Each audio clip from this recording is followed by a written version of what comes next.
There are so many things that would want to put you to shame. There are so many situations. There are so many instances why you would be put to shame. But the Lord is saying, okay, yes, you might have gone through it, but you shall not remember it anymore. Let's start with the upper part, that you could have gone through it. Maybe the shame of not, carrying a child as a woman or as a man, you're not able to experience, that fatherhood, and you've carried a shame because any normal, you're supposed to have children, and you've carried that shame. Maybe the financial world is not adding up. Maybe your parents are telling you, you're putting us to shame. Now we have suffered with you, carrying your shame. What's wrong with you? You don't have a job. Or you even have a job. It's now 11 years down the road, not yielding results. You're like, yes, others are stealing, defrauding, or committing fraud. Yeah. People are using other ways to get. For you saying, I'm holding on to the Lord. I'm leaning to the Lord.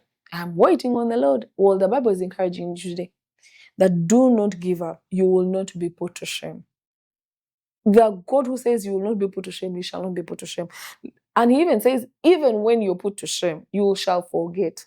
Let me give this example. Our Father Jesus. Yeah? The Bible says he was bruised. He was spat on. Meanwhile, he was also given a head crown of thorns.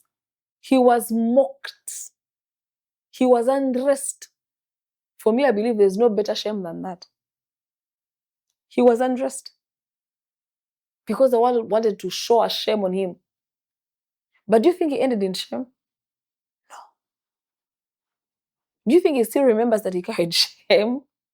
No. Because he's glorified, seated on the right hand of God. He doesn't remember that. Let me talk about a woman that everyone knows in 1 Samuel. She's called Hannah. Hannah carried a certain reproach. She carried a certain shame. You don't know what it means. You are living in the same house with your co-wife. Okay, let's just assume, okay, it's not even the same house. But this one is thriving in all ways you can think.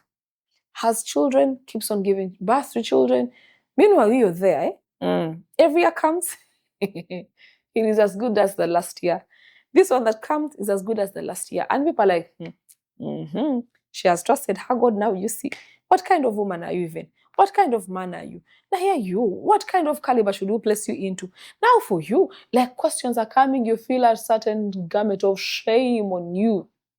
Yeah? You've traveled to work and come back to shame. The little money you sent back, you thought you'd come back at least to a mansion to console you. You only came back to nothing.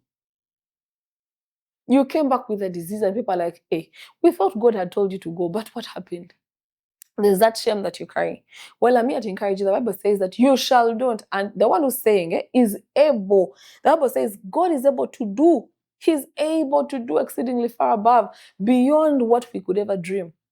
Download the Salt Media app from the Google Play Store and the Apple App Store.